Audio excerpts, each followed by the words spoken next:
Bom dia, pessoal. Estamos aqui com o nosso podcast do Sim de Receita. É um podcast especial, aliás, muito especial. Hoje é sábado e ontem finalizou a questão da nossa DI 466, tá?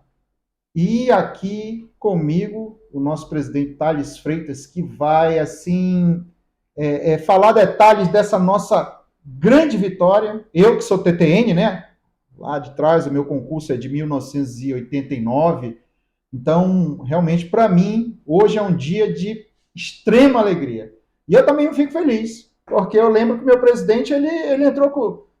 Acho que foi um concurso depois do meu, né? Presidente, eu falo demais, já vou passar a palavra para você. Dê essa notícia para os analistas tributários e analistas tributárias do Brasil, essa excelente notícia. Fique à vontade. Bom dia, amigo Moisés. Saudação especial aí a todos os colegas analistas tributários da Receita Federal do Brasil. E faço questão, Moisés, de encher a boca em falar em analistas tributários da Receita Federal do Brasil. Digo isso porque ontem, dia 24 de outubro de 2023, foi finalmente concluída a nossa ADI com louvor. Temos orgulho, hoje podemos dizer que temos orgulho de sermos analistas tributários. Foi uma guerra, uma luta muito intensa, mas a vitória está aí, está consagrada, e hoje é um dia de muita alegria. Aliás, desde ontem é um dia de muita alegria, porque a vitória foi a unanimidade. Isso é muito importante, Moisés. Deixa eu fazer uma pergunta para você.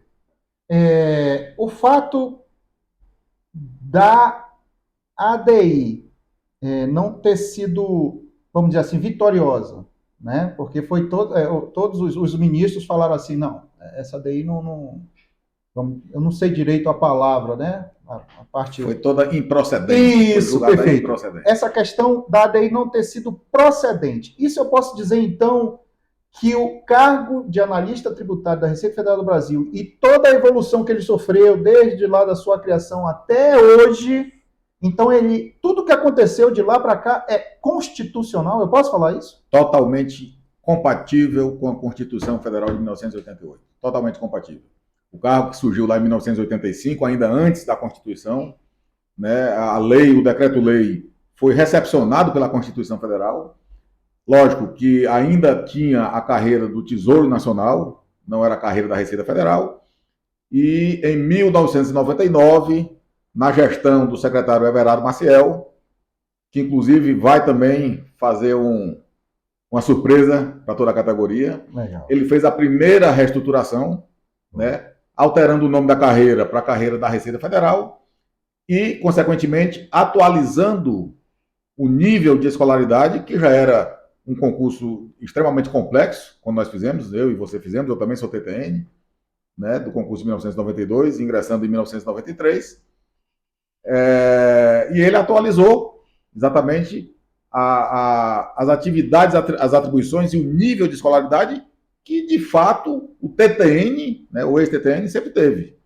Né? A partir de 2007, ainda na união, né, na junção, quando ocorreu a junção da Receita Previdenciária com a Receita Federal, a chamada Super Receita, foi promovido mais uma reestruturação do cargo, e dessa vez nós, logicamente, continuamos, já éramos de nível superior, continuamos um cargo de nível superior, mas dessa vez com uma atualização na nomenclatura do cargo. O cargo, então, deixou de ser técnico da Receita Federal e passou a ser analista tributário da Receita Federal do Brasil. Né? E as atribuições também sofreram, na verdade, uma atualização, né? Sem, logicamente, mexer na sua essência. E foi esse entendimento que, à unanimidade, o Supremo Tribunal Federal conduziu, julgando à unanimidade, repito, à unanimidade, totalmente constitucional, tanto a alteração de 1999 quanto a alteração sofrida em 2007. Eu não diria nem que seria alteração. Eu acredito até que a gente pode falar que era uma questão de evolução do cargo, eu poderia falar assim?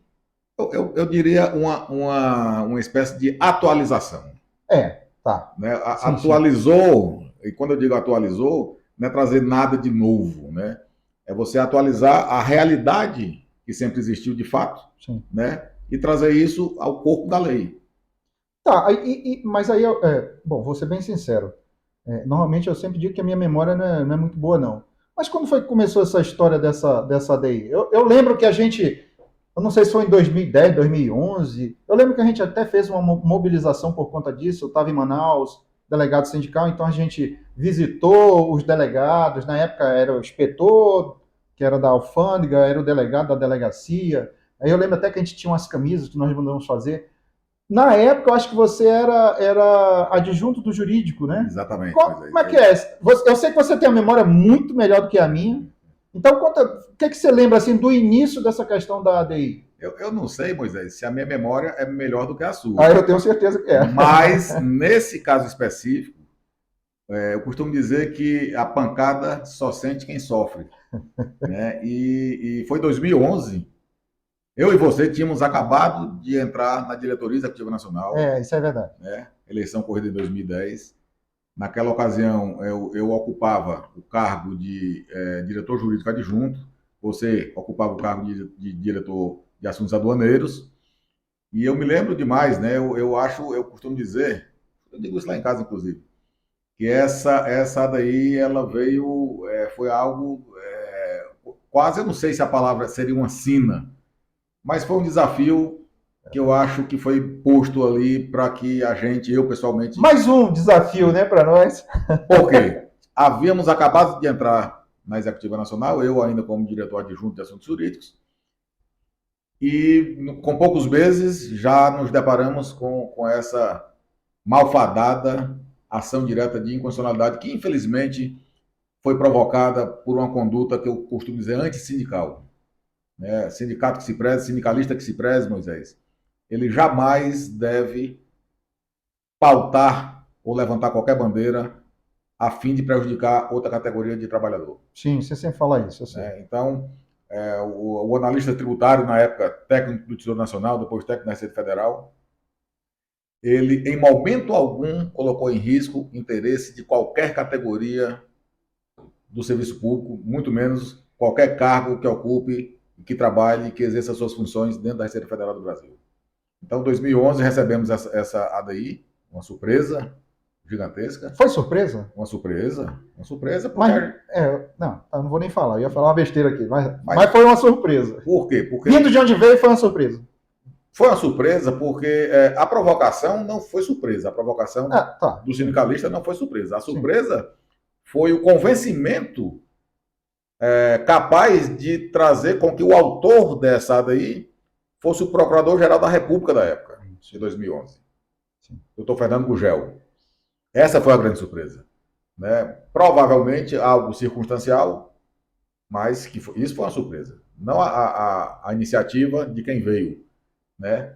E eu não estou aqui condenando toda a entidade sindical, eu estou condenando, né, criticando, na verdade, não digo nem condenando, porque eu não julgo, né, não, Sim.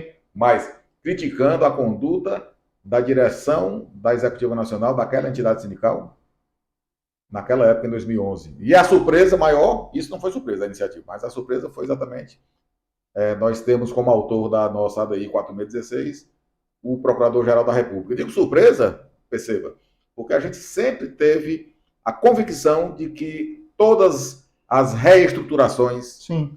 que nós sofremos, que nós passamos, né, tanto em 99 como em 2007, elas eram compatíveis com a Constituição.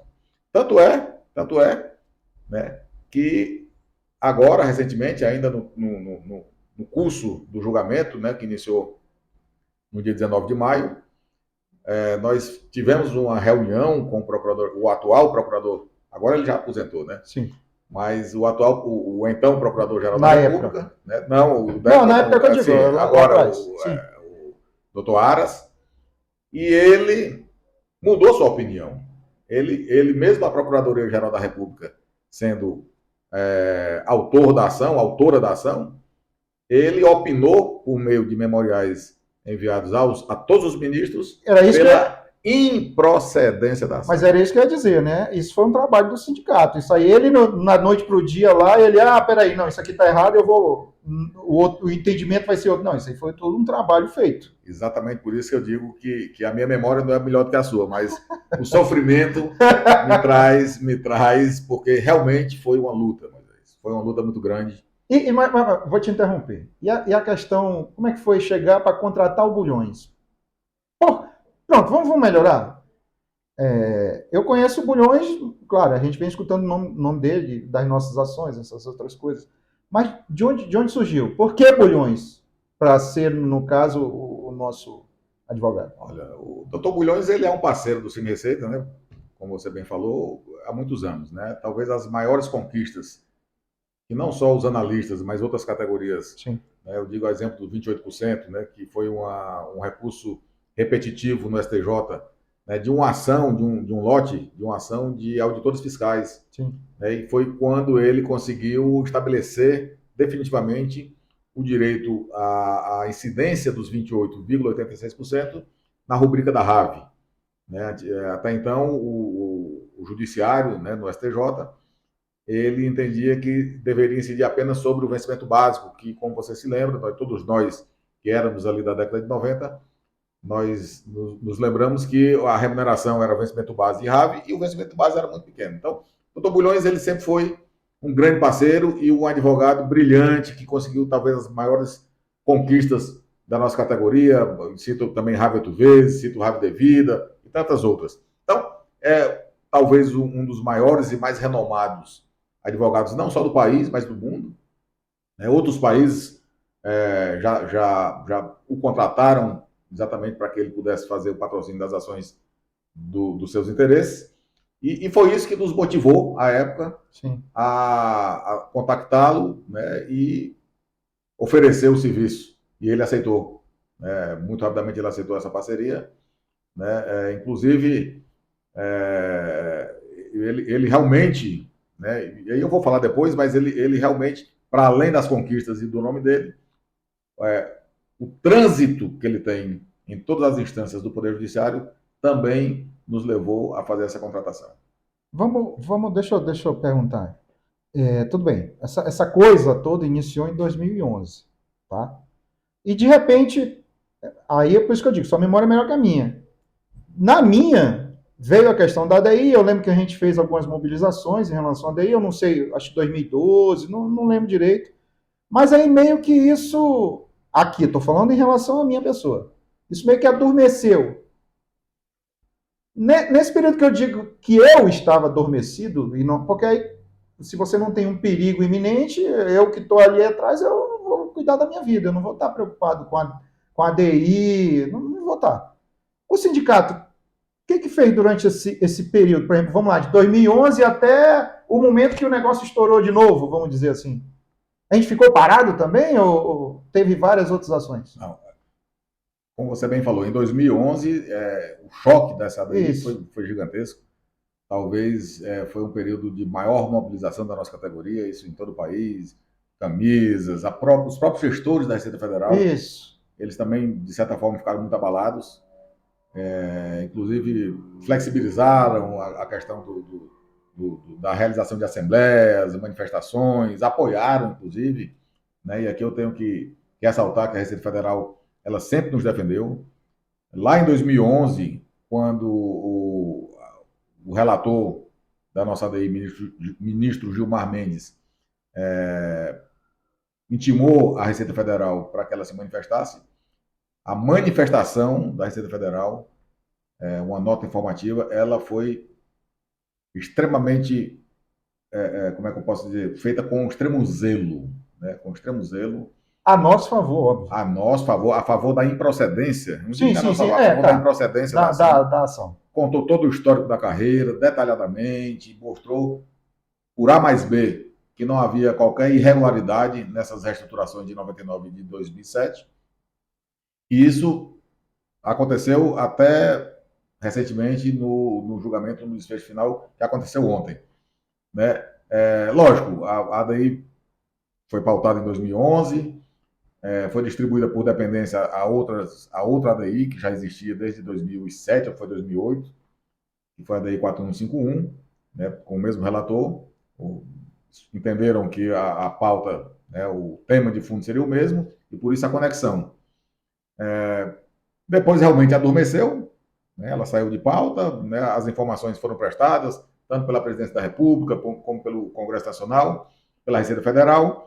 Né, nós entramos como amicus curiae, né, outras entidades, inclusive a entidade que provocou Também a entrou. PGR, entrou como amicus curiae do outro lado, e a coisa realmente adormeceu, mas a gente nunca deixou sair do nosso radar essa ADI. Não, é por isso que eu digo, quando eu falo adormeceu, aqui é o leigo.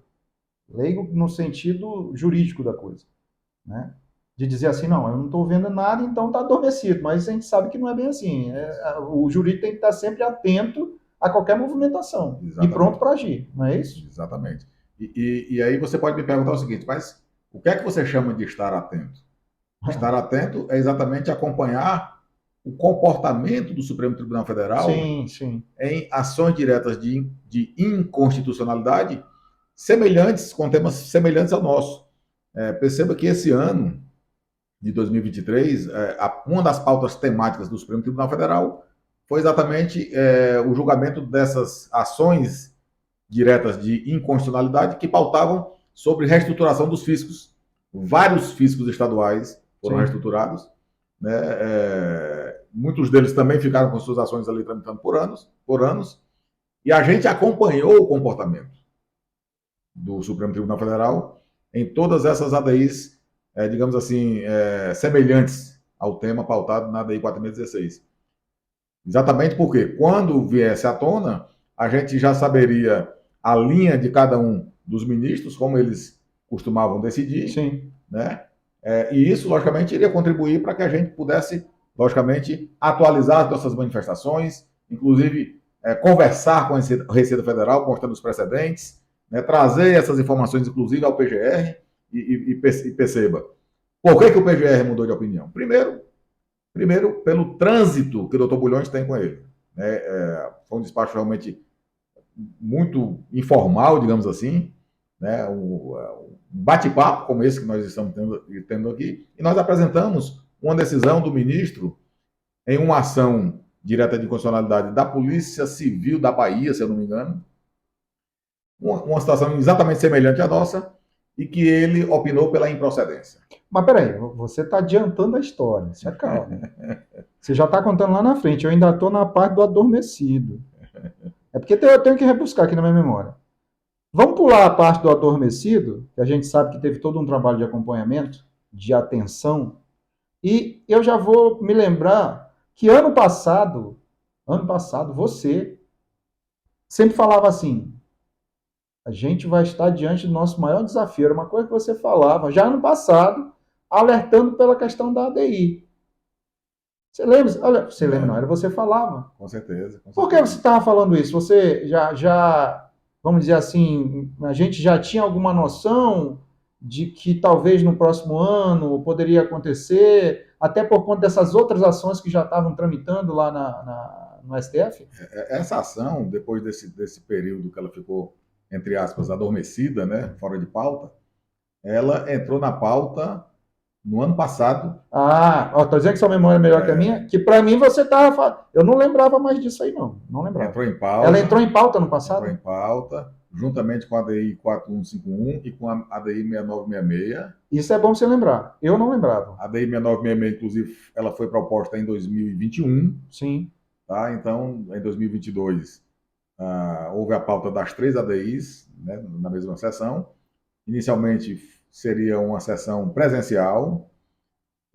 Na sequência, o ministro relator ele tirou da pauta presencial e colocou numa sessão virtual. E, posteriormente, antes do início da sessão, ela foi retirada de pauta. Quando foi no começo desse ano, já dos primeiros meses, acho que no final de janeiro, começo de fevereiro, não lembro exatamente a data, agora já de 2023, essa nossa ação foi pautada para o dia, se eu não me engano, 10 de maio, para o plenário presencial, também conexa na mesma pauta, na mesma sessão, a ADI 4151 e a 6966. A 6966 foi proposta pelo ex-presidente da República. Tá? Então eu falava sempre o quê? Que no dia 10 de maio será o dia mais importante da nossa categoria. Certo. Eu falava, inclusive, estou falando isso desde fevereiro. A gente falava nas lives, você falava nas lives. Digo, olha, dia 10 de maio eu vou encaminhar um projeto de lei para ser o dia do analista tributário em lei. Isso aí eu lembro, essa parte eu lembro. E quando foi no dia 2 de maio, logo depois de um despacho que nós fizemos com o ministro relator, Gilmar Mendes, sim. Fizemos o despacho com ele, concluímos às 19 horas, quando foi 30 minutos depois, 19h30, ele retira de pauta. Não, pera, não entendi. Então, como é que foi essa história detalhada? Então, a DI seria julgada num plenário presencial dia 10 de maio. Tá. Nós fizemos um despacho com vários ministros, viemos fazendo com outras autoridades, sim. com a AGU, com o próprio secretário da Receita Federal, Robson Barreirinhas, né, com a PGFN, sim. Enfim. E uma semana antes da sessão, dia 2 de maio... A sessão ia ser dia 10. Dia 10. Dia 2, então. Uma semana antes, nós fizemos um despacho com ele. Com ele, né? Quem? Com o ministro relator. O relator, Gilmar Mendes. Gilmar Mendes. Né? Levamos todos os elementos de convicção que nós tínhamos em mão. E ele, o que falou? Geralmente, os julgadores, eles não expressam a sua opinião nos despachos. Eles escutam atenciosamente, tiram uma dúvida ou outra, sim, e não passa disso. Né? Foi um despacho rápido. O ministro Gilmar Mendes, ele é muito rápido, ele é uma pessoa muito inteligente e ele capta a informação com muita rapidez. E 30 minutos depois de concluído o nosso despacho, a gente recebe a informação de que saiu de pauta.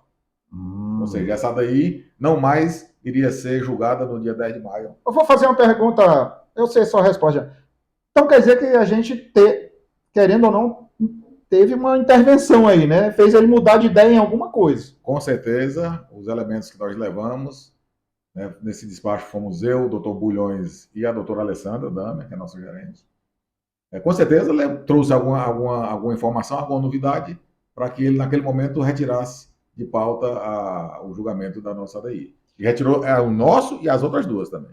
Tá, agora eu vou pedir uma coisa. Vamos dar um tempinho que a gente vai beber uma água. Tá, pessoal? Vamos dar um tempinho aqui, vamos tomar uma água. E daqui a pouco a gente volta para continuar a história, tá? É só que... Eu ia dizer que era VaptVupt, né? Mas não vou imitar os outros, não. Tá bom? Então daqui a pouco a gente volta.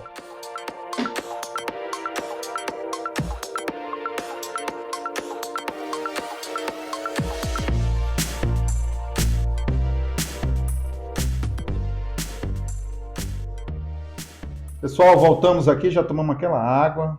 Tomou sua água já, presidente? Foi sim, estou tomando, né? Continuo tomando. Então vamos voltar do ponto onde nós paramos. Eu já nem lembro, viu? Lembre aí para mim, onde foi que nós paramos? Então, exatamente do despacho que nós fizemos com o ministro Gilmar Mendes, ministro relator da nossa ADI. Perfeito. No dia 2 de maio, uma semana antes, um pouco mais de uma semana antes, do dia 10 de maio, que era o dia que estava pautado o julgamento no plenário presencial. Era presencial, então? Era presencial. Tá. Ou seja, o julgamento, salvo algum pedido de vista, ele seria realizado num único dia. Sustentação oral presencial, possibilidade de os analistas irem para a plenária. Tem um calafrio agora. Num único dia. Ai, meu Deus. Possibilidade de todos os filiados, né, todos os analistas, inclusive, e até os adversários, digamos assim, irem para o plenário, torcer, levantar a bandeira lá na frente do Supremo. Ave Maria. O virtual parece mais tranquilo ou é impressão minha? Olha... É porque eu fico assustado. Eu não sou da área jurídica. Então, quando você fala assim, vai para plenário, vai num único dia só, ou seja, se o cara estiver pensando contra a gente, não vai dar tempo para eu conversar com ele, para tentar fazer ele mudar de ideia. Apesar da gente já ter falado com vários antes, mas, bom, eu não sei. Foi melhor ou não foi? Veja, Pelo placar foi, né? Sim. Mas o que é melhor, o presencial ou o virtual? A gente não sabe, né? Tem como saber? Existem duas correntes, né? Tem gente, né? Tem advogados que preferem o presencial, porque no presencial você faz a sustentação oral, você tem maior possibilidade de convencimento, de debate, de esclarecimentos. né? Então, a coisa, algumas pessoas preferem o presencial. Outras acham que o virtual ele possibilita uma maior dilação de tempo, onde você poderia trazer maiores possibilidades de convencimento, né? Então, Posso perguntar qual é a sua corrente? Ou você prefere não falar? não, Tudo depende, então. Depende da ação. Eu realmente, assim, eu acho que das duas formas, o Supremo Tribunal Federal, muito embora a gente tenha se deparado aí com algumas coisas que a gente não concorde, mas, em regra, ele é um tribunal de pessoas extremamente competentes. Sim. E que conseguem perceber o direito, seja no virtual, seja no presencial, e os julgamentos têm sido razoáveis, digamos assim. Sim. Aí depois que teve essa troca, a data passou do dia 10 para que dia? Então, dia 2 saiu de pauta. Ok. Bom, ninguém sabia mais quando iria ser. Nesse momento, você ficou preocupado ou falou, opa, peraí, tem mais tempo para a gente trabalhar? Não, eu sempre estive muito convicto, Moisés, de que a gente teria um bom resultado nessa ação. Não, lógico, a unanimidade realmente. Mas é fruto do trabalho, né? Isso aí não cai do céu. Né? Mas é difícil, porque você tem uma ação proposta pelo Procurador-Geral da República, né? Então você tem uma intervenção de outras entidades ali, né? Então a gente nunca sabe o que é que pode vir, a surpresa que pode vir, né? Mas eu sempre tive muita convicção. Agora, eu realmente não gostei. Na hora, a gente fica com um sentimento muito conflitante. Sim. Né? Porque a partir do momento que ele tira de pauta, depois de uma audiência feita conosco, a gente imediatamente diz o seguinte: bom, o voto dele viria ruim. E ele vai mudar. E a partir dos elementos que nós trouxemos, os elementos de convicção, ele tirou de pauta para mudar. E aquela tranquilidade que a gente tinha, elas diziam: olha, eu estava com a tranquilidade, né, embora a gente estivesse fazendo todo o trabalho. Sim, sim. Né, mas o fato dele ter trocado. E quando eu digo tranquilidade, não é a tranquilidade a ponto de você relaxar. Não, mas é a tranquilidade pelo trabalho convicção, da convicção que você tem que as alterações legislativas elas não eram inconstitucionais. Né? Essa era a convicção. E que você estava trabalhando justamente para apresentar essa verdade, vamos dizer assim. Exatamente. Né? Então, quando ele tira de pauta, a gente toma um susto, diz, bom, provavelmente ele estava com outra visão e tirou de pauta para corrigir a visão dele em decorrência do nosso despacho. Deixa eu te atrapalhar. Só para a gente relembrar. Qual era o pedido da ADI? Eu vou dizer o que eu li, ver se era isso. Tinha lá uma questão de dizer assim, que o TTN não poderia ter sido transformado em TRF e que o TRF não poderia ter sido transformado em analista. Era isso? Exatamente. Eram duas coisas, então. Falando da ADI 466, foi o que eu entendi. Sim, me corrija aí, perfeitamente, se estiver errado. Perfeitamente. Tá. Era exatamente isso. Ou seja, se essa ADI fosse julgada totalmente procedente, né, os colegas que entraram a partir de 2007, a partir da fusão da Receita Previdenciária com a Receita Federal, a Super Receita, eles continuariam sendo analistas tributários, porque o processo legislativo, formalmente falando, ele foi regular. Né? Materialmente, é que ele teria sofrido, se fosse procedente, uma incompatibilidade constitucional. Então, quem entrou depois da lei, a lei foi formalmente, né, compatível com a Constituição, permaneceria analista tributário. Quem ingressou no cargo antes de 2007 e depois de 1999, voltaria a ser TRF. E quem entrou antes de 99... Ou seja, seriam 3 cargos. Dois deles... A questão de nome. Técnico do Tesouro Nacional, técnico da Receita Federal e analista tributário da Receita Federal. E os 2 deles, o TTN e o TRF, cargos em extinção. Isso ceifaria aproximadamente 70% dos recursos humanos ativos da Receita Federal do Brasil. Sim. E digo a Receita Federal, e aí é onde eu digo a irresponsabilidade de quem provocou essa daí. Sim. Porque eu costumo dizer que enquanto a gente tem uma casa forte, os cargos, a gente tem até o que disputar de espaço. Agora, se você não se preocupa em fortalecer a sua casa, você não tem nada para disputar. E quando você provoca uma atitude que ceifa 70% ou mais do recurso humano ativo dentro da casa, logicamente, isso depois de 10 anos sem concurso, você vai destruir a casa. Verdade. Né? Então, seriam 2 cargos em extinção, o TTN e o TRF, e o analista continuaria. Isso prejudicaria ativos e aposentados, porque, nos termos da decisão inicial do relator, e depois eu vou dizer um pouco mais, eu estou indo e vindo, né? Sim, sim, sim. Ele torna o cargo em extinção, e esse cargo em extinção, ele congela a sua remuneração, tanto o aposentado quanto o ativo. Eita, Ave Maria, 9-0 foi bom demais. Mas sim, aí trocou a data, marcaram para outra data, foi Aí pronto, isso? dia 2 foi uma terça-feira. E aí veio o voto do relator. Não, mas calma, a emoção foi maior. Foi? Porque quando ele tira de pauta, como você falou, qual foi o sentimento? O sentimento, primeiro, foi o seguinte: os nossos elementos serviram para alguma coisa. Ele tirou para corrigir um possível voto de procedência da ação. Sim. Tá? De outro lado, você diz assim, quanto tempo mais nós iremos passar com essa espada... Com essa agonia. Com essa, eu chamo de espada na cabeça. Damocles. Você já ouviu a lenda da espada de Damocles? Que era uma espada pendurada sobre a cadeira do rei, pendurada num fio de rabo de cavalo. Então, quanto a gente está, Moisés, com essa espada de Damocles, que eu chamo ela, desde 2011, são 12 anos. Então, quando ele tirou de pauta, primeiro sentimento, bom... Ele vai mudar alguma coisa. Vai mudar alguma coisa, a favor, lógico, né? Não, eu pensaria assim, vai vir uma desgraça, mas aí ele escutou...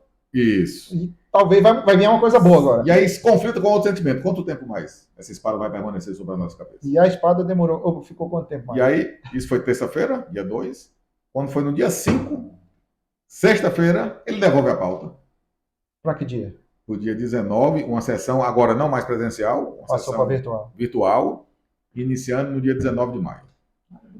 Sessão de uma semana, né? Então, 19 mais 7 dias seria a data da conclusão.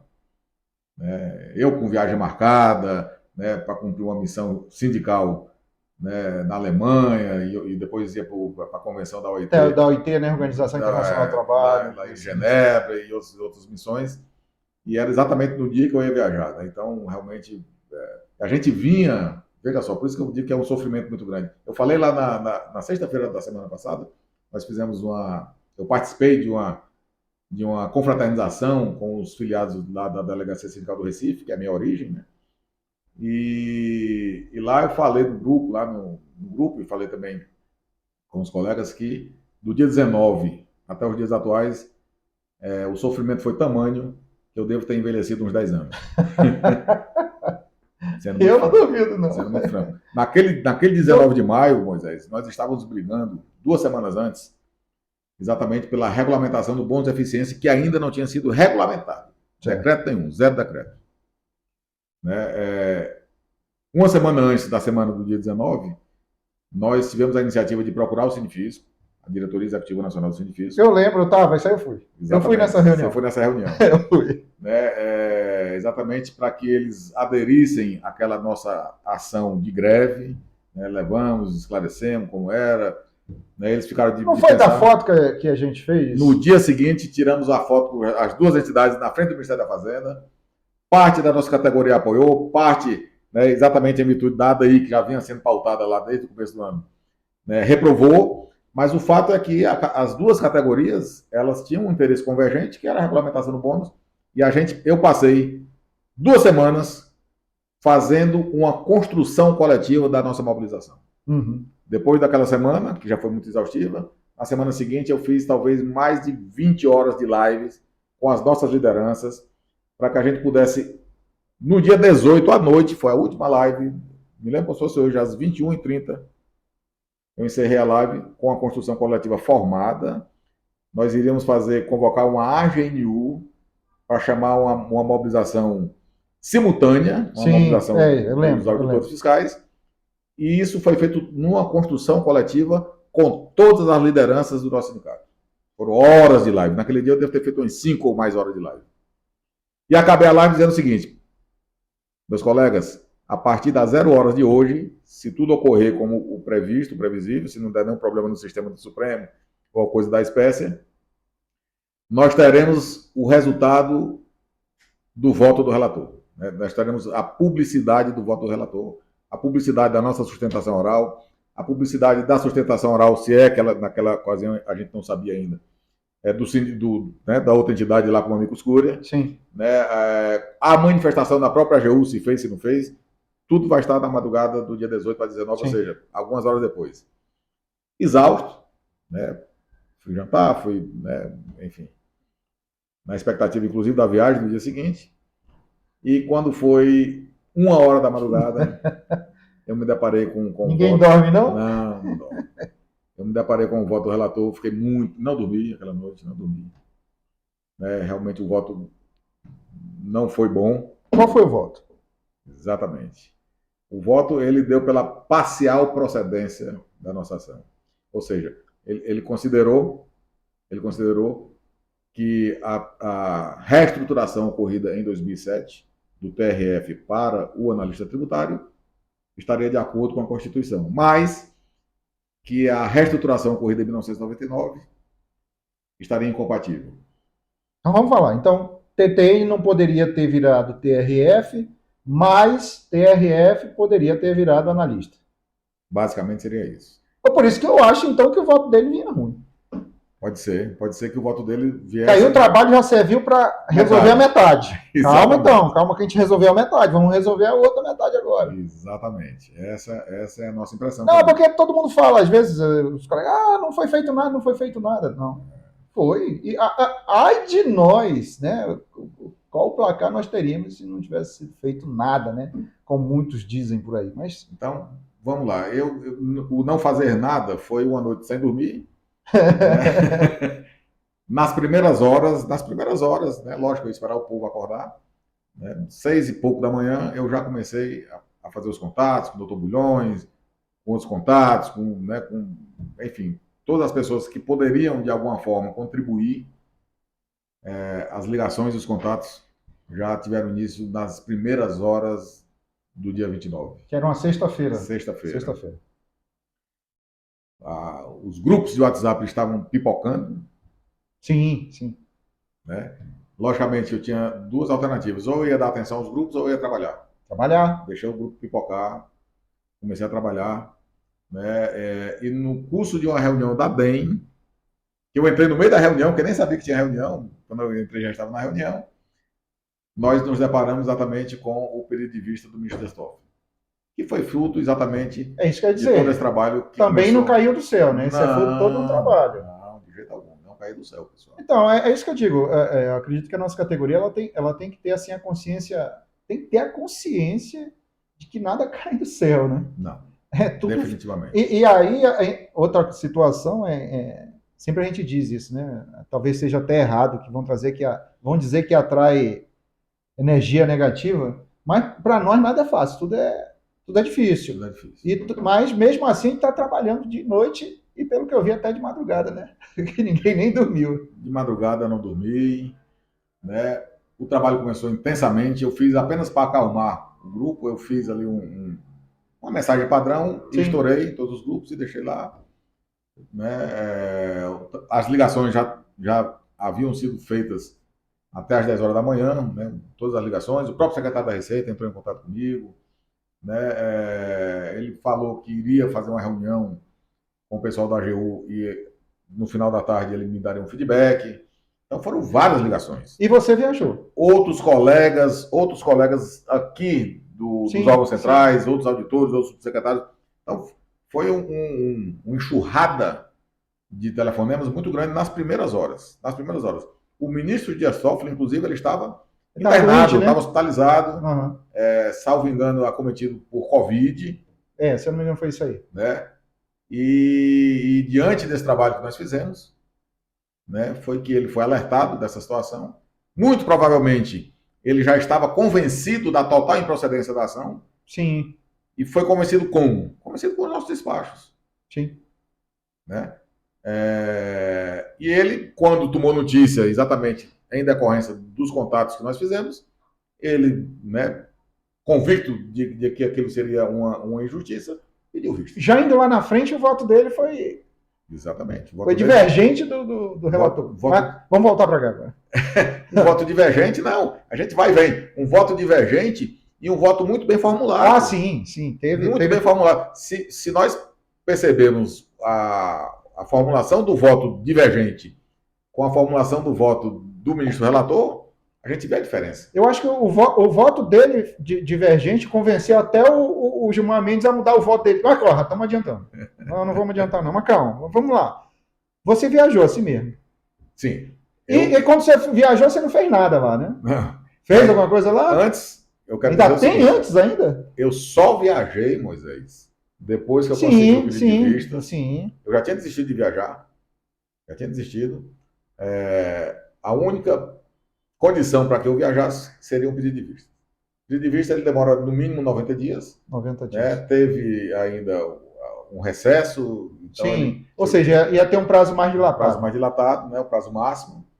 Então, eu só viajei depois que saiu o pedido de vista do ministro Dias Toffoli, porque eu tinha a convicção que ele não ia devolver isso antes de eu retornar. Sim. Você ia passar, lembra? Eu acho que quase 30 dias, dava uns 20 e poucos dias, eu não me lembro exatamente. Sim, porque era evento na Alemanha, era evento em Genebra, um evento também em Portugal. Né? Então, foram eventos que, coincidentemente, foram exatamente um próximo ao outro. Sim. E que era muito mais vantagem eu permanecer lá do que voltar para ficar indo e vindo. Né? As passagens aéreas são muito caras. Então, viajei com o pedido de vistas. Já ok. Já ok, né? Realizado, digamos assim. Sim. Viajei com o agendamento de uma reunião com o ministro Nunes Marques. Seria uma reunião virtual que eu realizaria de onde eu estivesse, qualquer local do mundo. Como a gente vinha fazendo uma construção da regulamentação do bônus, da mobilização, tudo que a gente construiu foi por terra. Aí já mudou tudo, né? O foco foi outro. Mas deixei agendado também uma reunião híbrida com a MGI, com o MGI, né, com o Ministério da Gestão e Inovação, né, na pessoa do novo secretário Feijó, com o Mari Lucas, etc., Sim. que também realizaria lá. Então, quando eu viajei, eu deixei tudo pronto para que a gente tivesse condições de conduzir a coisa à distância. E conduzimos. Né? Logicamente, hoje em dia, com a tecnologia, eu lembro você fazendo live com a gente, aqui era o quê? 8 horas da noite, acho que lá era 2 horas da manhã. Diferença de 5 horas do fuso horário. Que aí você ia... Eu cumpri a minha agenda na Alemanha. E você ainda chegou a cumprir uma parte, né? Cumpria lá e depois ia para casa, veio dormir e cumprir com a gente. A agenda da Alemanha, a parte que eu não cumpri foi só os eventos sociais, né? Eles fizeram lá um evento no restaurante de recepção e um evento de despedida. Nesses dois eu não fui. Agora, rapidinho, só para matar essa questão da viagem, que não é o foco aqui da nossa conversa. Mas foram outros sindicatos nessa viagem? Sim. Foram, deixa eu me lembrar, foram 20 participantes desse evento em Berlim, na Alemanha. Uhum. Todos eles representantes de entidades de carreira típica de Estado, todos eles. Sim. Né? Com a presença de um jornalista da Folha de São Paulo, participando também. Um curso gratuito oferecido pelo República.org, na Hertz School da Alemanha, uma faculdade, né, renomada. Então, realmente foi um evento... Era um evento voltado, então, para... Para a gestão do serviço público. Tá. Beleza. Gestão do serviço público. Então, esse foi o foco. Vamos voltar para a nossa ação, para a nossa ADI. Então, na Alemanha eu fazia 3 turnos, né? Sim. O turno de manhã e de tarde, né, do evento. E de madrugada fazendo live com a gente. E à noite fazendo live, eu dormia já de madrugada, no outro dia tinha acabado de novo, então dormi muito pouco naquela semana. E naquela semana eu senti que realmente, não sei exatamente se alguém fomentou, eu acho até que sim, mas que a categoria estava muito aflita. Mas você não acha que é natural? Lógico que é natural, a aflição é natural. Né? E cabe a liderança sindical, esse é um dever dela, tentar acalmar, até porque o desespero não ajuda em nada. Né? Então, a liderança que se preza, eu sempre falo, o sindicalista, para ele ser sindicalista, ele tem que entender qual é o fundamento de ser sindicalista, qual é o fundamento do sindicato. É por isso que eu critico a gestão da outra entidade que provocou essa daí, porque isso não faz parte dos fundamentos de uma entidade sindical. Sim. E o líder, ele tem que trabalhar para diminuir a aflição dos seus liderados, das suas bases, dos seus filiados. Né? E foi isso que eu fiz, mesmo da Alemanha, sentindo a aflição da categoria. Ainda na terça-feira, fiz uma live aqui de manhã com a liderança que estava em Brasília. Na terça-feira à noite, fiz uma live... A gente fez nossa live semanal também. Não deixamos de fazer, não. Fiz outra live com as lideranças de forma híbrida, quem estava em Brasília, quem estava fora de Brasília. E no curso dessa terça-feira, eu agendei com o secretário da Receita Federal e os 10 superintendentes Aquela reunião, eu uma participei. reunião com todas as lideranças sindicais do nosso país, Vamos falar, quem são as nossas lideranças sindicais? todos os delegados sindicais. Delegados sindicais. São quantos? Hoje são. Mais de 70, eu acho que Eu acho estava todo mundo lá. deu mais de 80 pessoas. Foi, deu mais de Deu mais 80. de 80 pessoas. Presidente de sedes, Isso. né, as lideranças da DEM, né? Então, isso deu mais de 80 pessoas. Eu lembro. Praticamente todas as lideranças sindicais participaram. Com todos os superintendentes da Receita. 10 superintendentes da Receita, secretário da Receita, acho que 1 ou 2 subsecretários presentes. Então, eu consegui essa iniciativa, digamos, esse evento, um verdadeiro evento. Sim, foi. Né, de terça para quarta, no curso da terça-feira, mesmo fazendo uma live de manhã, uma live de noite, né, por várias vezes à noite eu interrompi e saí da live para atender os telefonemas. No dia seguinte, à tarde para mim, eu não sei nem que horas era aqui no Brasil, mas nós fizemos essa live e isso trouxe uma calma maior, porque as nossas lideranças passaram a ver que a Receita estava nos apoiando.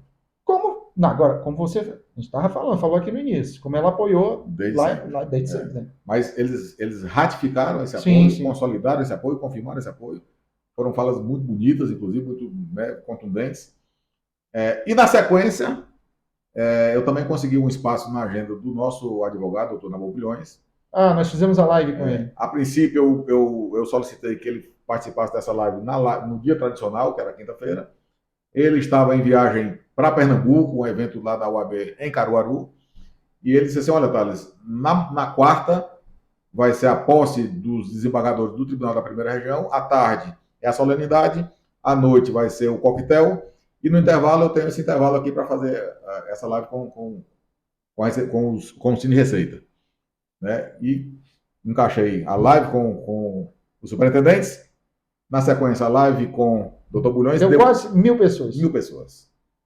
Você quase me deixa doido, mas tudo bem.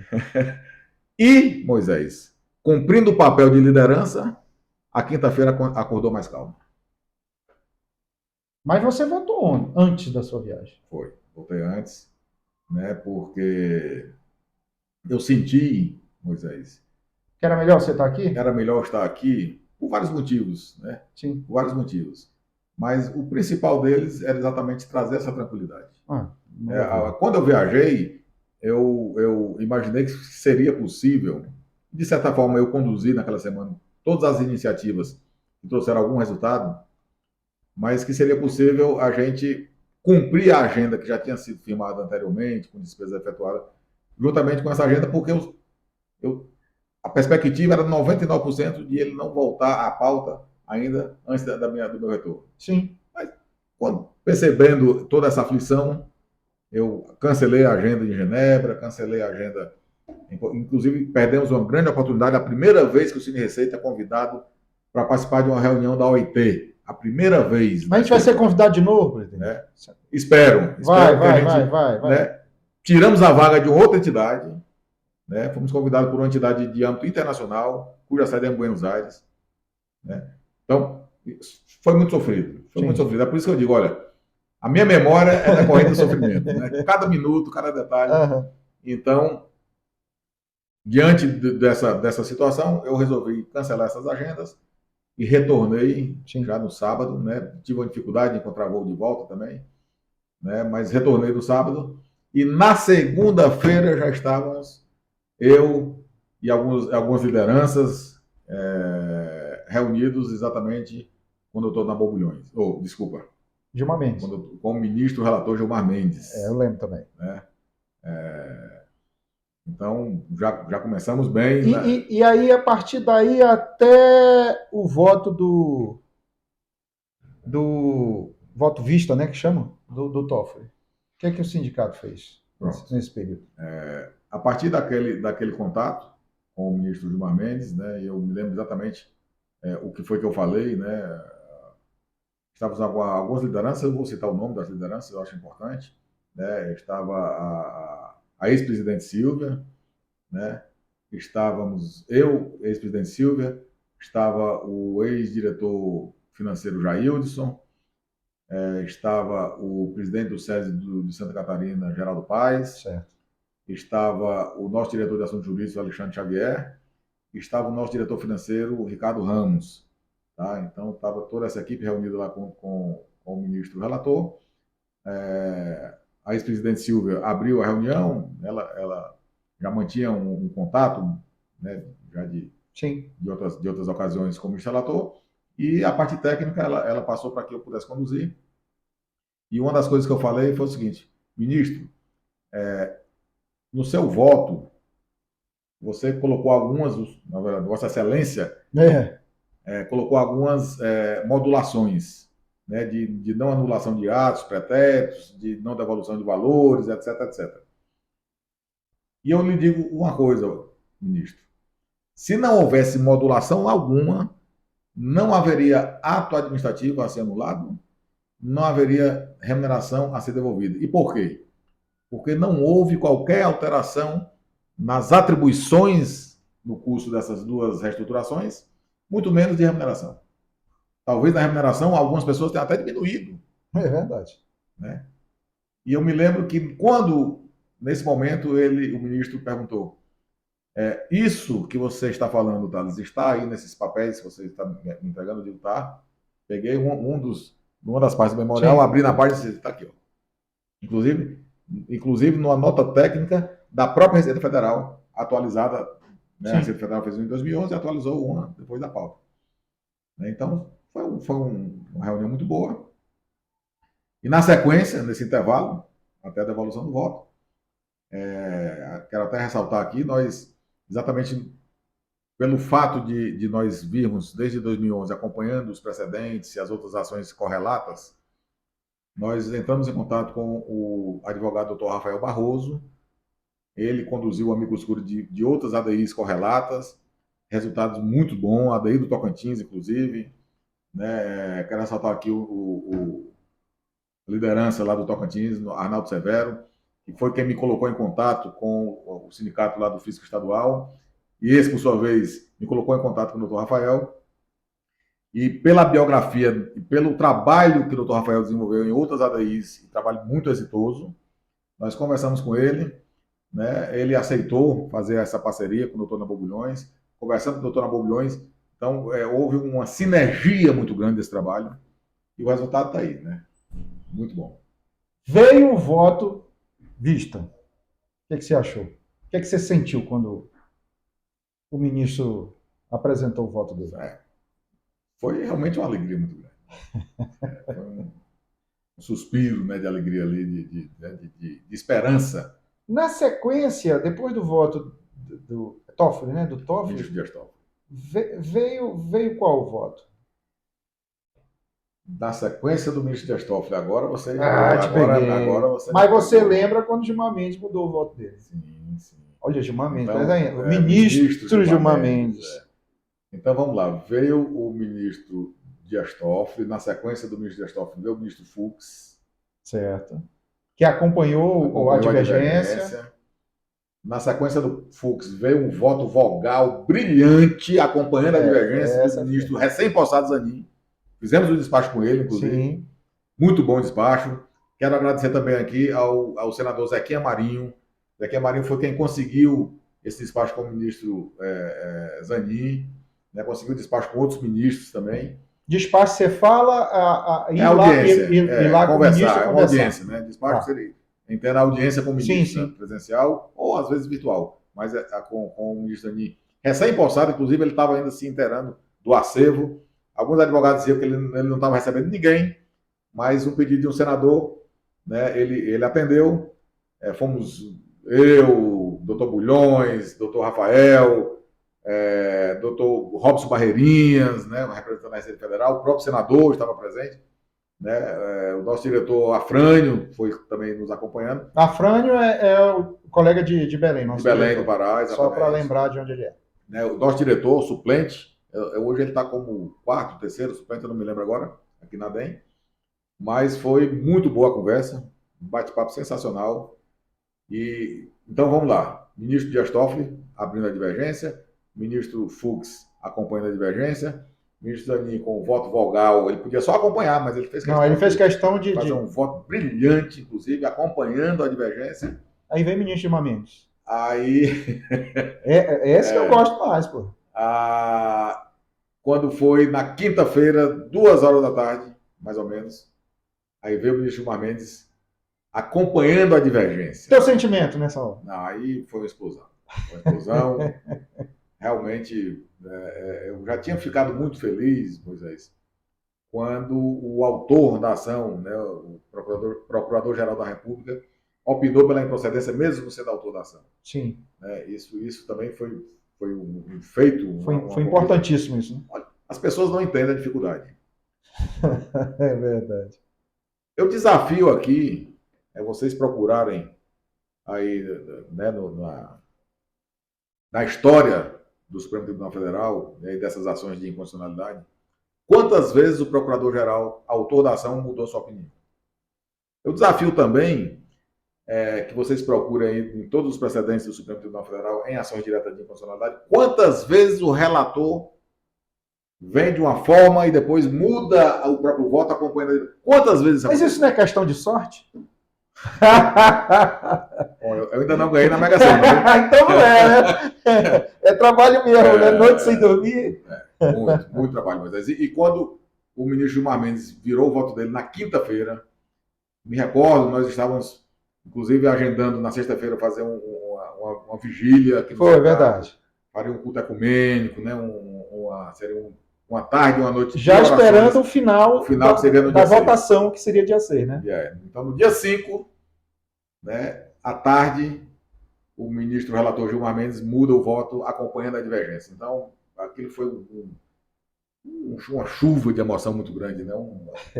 Eu lembro. Vários diretores chorando, você, porque quem atravessou toda essa dificuldade sabe quanto aquilo foi importante.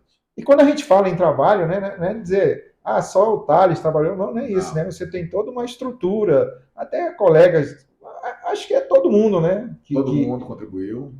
De forma direta ou indireta. Direta contribuiu, sim, né? A categoria, desde daquela semana, né, quando nós fizemos aqueles 2 eventos, né, reunião com os superintendentes, reunião com o doutor Bulhões, a categoria passou a entender realmente a nossa preocupação e nosso empenho. Essa sinergia, né, de pensamento positivo, de apoio, isso ajuda muito, né? As críticas fazem parte do processo, eu não me incomodo com críticas, né? Algumas pessoas, né, têm críticas muito construtivas e todas elas são muito bem acolhidas, outras nem tanto, né? E realmente eu acredito o resultado dessa daí exatamente nesses apoios, nesse apoiamento que nós tivemos, inclusive das críticas construtivas, né?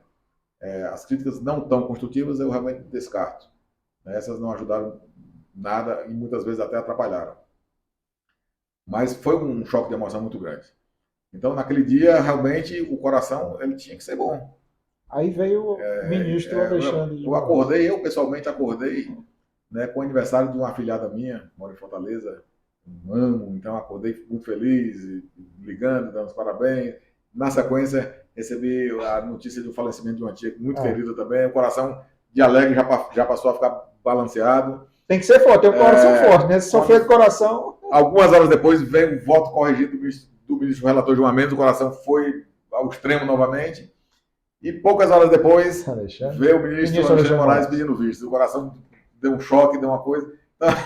Mas quando veio esse segundo pedido de vista, você chegou a pensar alguma coisa ruim? Não.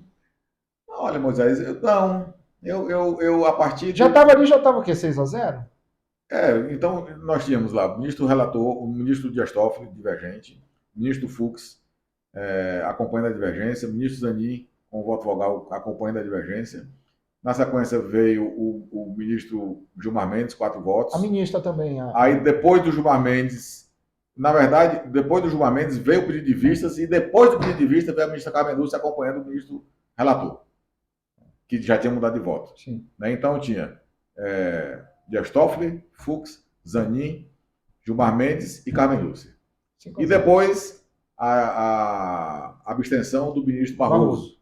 6. 5, mais uma abstenção 6. Porque na ADI, para que ela seja procedente, o autor da ADI precisa ter 6 votos procedentes. Sim. né? Se ele só tivesse 5 com abstenção e mais 4, alguma coisa assim, não ganha. Não, né? Então nós tínhamos já 6 votos. De uma composição. Já podia comemorar, né? Eu era melhor sou muito esperar, cauteloso. Era melhor esperar o final mesmo. Então, de uma composição com 10 ministros, porque a ministra Rosa Weber tinha aposentado. Sim. Ela aposentou sem deixar seu voto.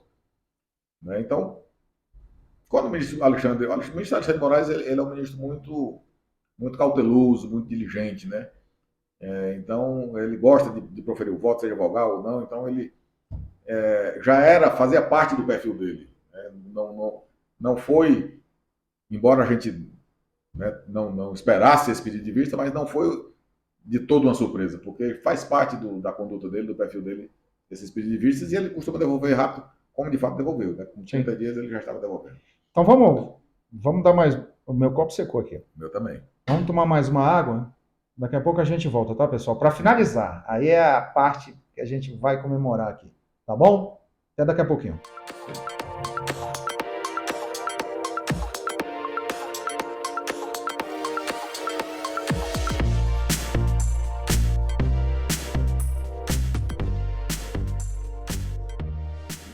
Voltamos, pessoal.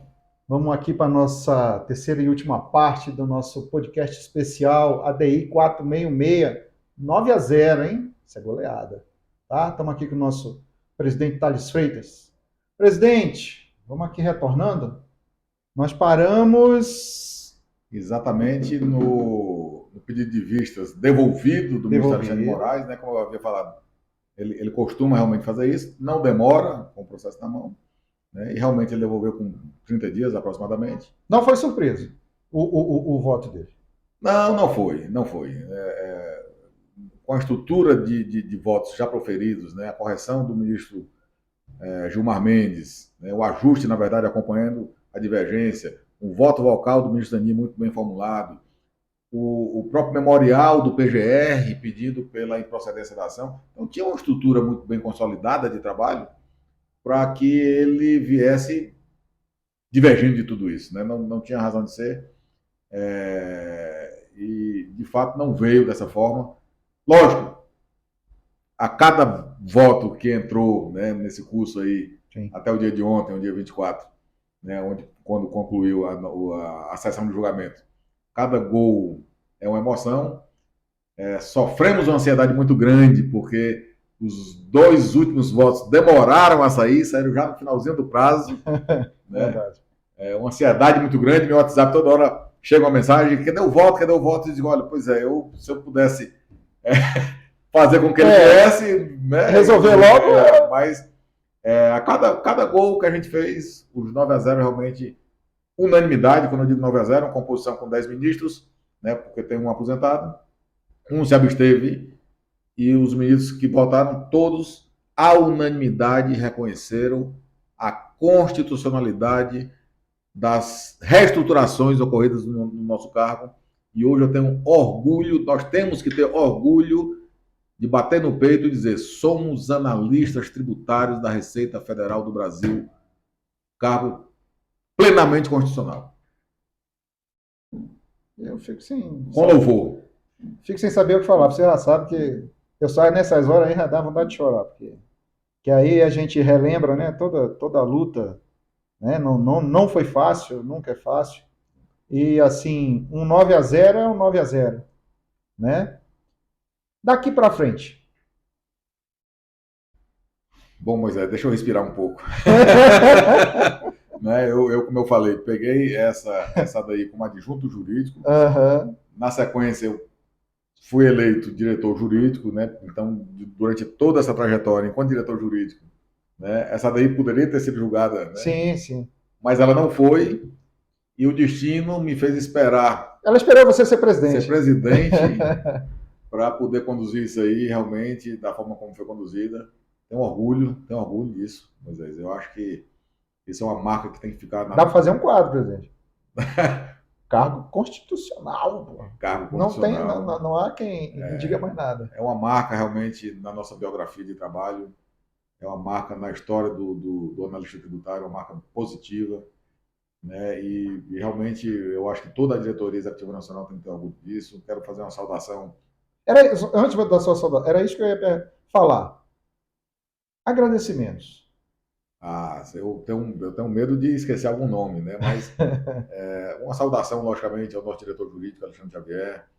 Uma saudação especial também à nossa gerente, a Alessandra Dana, que muito trabalhou, deu muito apoio ao material que ela produziu. Né? Toda vez que o Dr. Bulhões pedia uma ajuda, uma pesquisa, ela sempre foi muito eficiente, né, nesse material que levava para que ele pudesse formular seus memoriais. Né? O nosso diretor financeiro também deu um apoio extraordinário, né? Sempre esteve ao meu lado. Né? Você, né?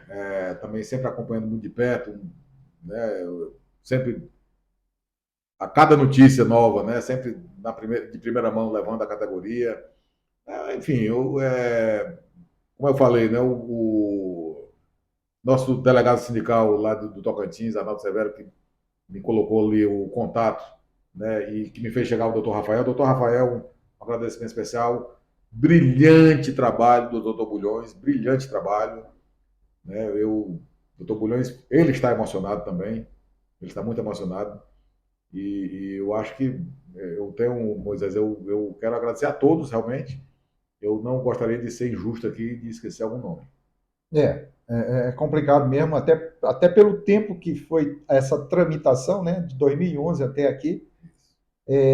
Acho que muitos participaram, né, como a gente sempre diz, de forma direta ou indireta.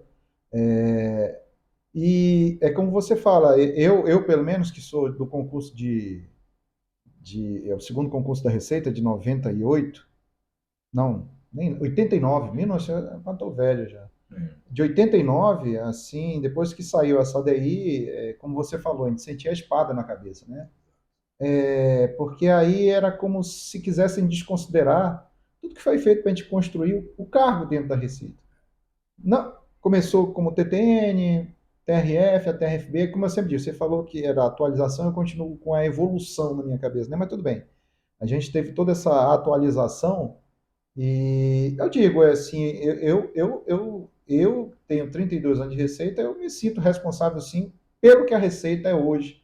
E eu acho que esse sentimento é seu, o sentimento... Eu estou falando assim, não que os novos não tenham, não é isso. Eu estou falando da gente lá de trás, dos dinossauros, né?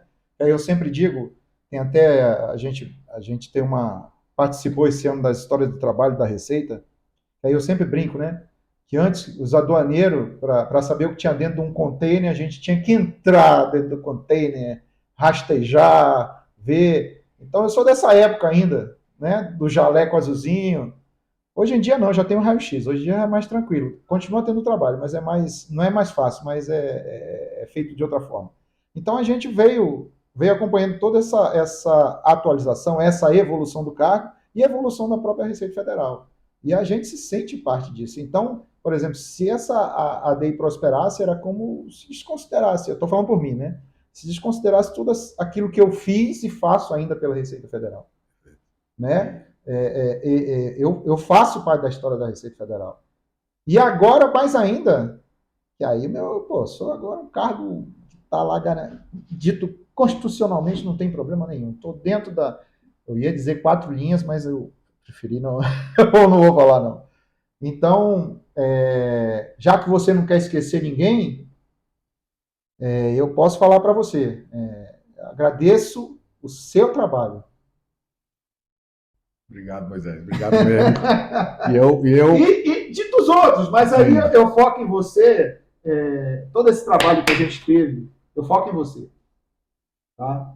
Eu não esqueço ninguém, não. Todo mundo participou, né? Então é uma vitória espetacular. Nossa história, Moisés, você falando aí dos containers, nós trabalhamos juntos, irmão. Sim, trabalhamos. Nós entramos nas embarcações, ali no Rodway. Né? Fazíamos visitas, né? Navios. Subindo naquelas tábuas, descendo em porão com cobra. Isso. Então, eu faço parte dessa história e eu quero registrar alguns agradecimentos que eu não posso esquecer. Então fale, a palavra é sua. Secretário Robson Barreirinhas, que nos acompanhou em várias audiências, né, várias reuniões com os ministros. o AGU Jorge Messias, com toda a sua equipe, doutor Isadora Cartacho, né, que produziu toda a defesa técnica, né, o colega Juliano, subsecretário de Gestão Corporativa, que também participou da construção técnica da resposta da Receita, do Memorial da Receita Federal. Que foi muito importante. Muitíssimo importante, com toda a sua equipe. Nossa ex-diretora de Assuntos Jurídicos, antiga, Daniela Góes, que também estava sempre me subsidiando, colega Dilson, né? Eu quero agradecer de novo agradecer ao senador Zequinha Marinho, que também teve uma participação fundamental em todo esse processo, com as audiências que ele conseguiu, um apoio incondicional à nossa causa. O colega Afrânio, né, que foi quem trouxe o senador, né? O senador para o nosso lado, levou ao nosso problema, e o senador entendeu todo o nosso problema. O próprio gabinete especial da ABI, né, fizemos inúmeras reuniões, né, debatemos muito, brigamos, mas não posso deixar de reconhecer também que todos trabalharam. Sim. Né, a própria colega Silvia, que conseguiu aquela... Quando reunião, você voltou? Quando eu voltei da Alemanha. Né, então, realmente, são, a grosso modo, essas pessoas eu não poderia deixar de ressaltar.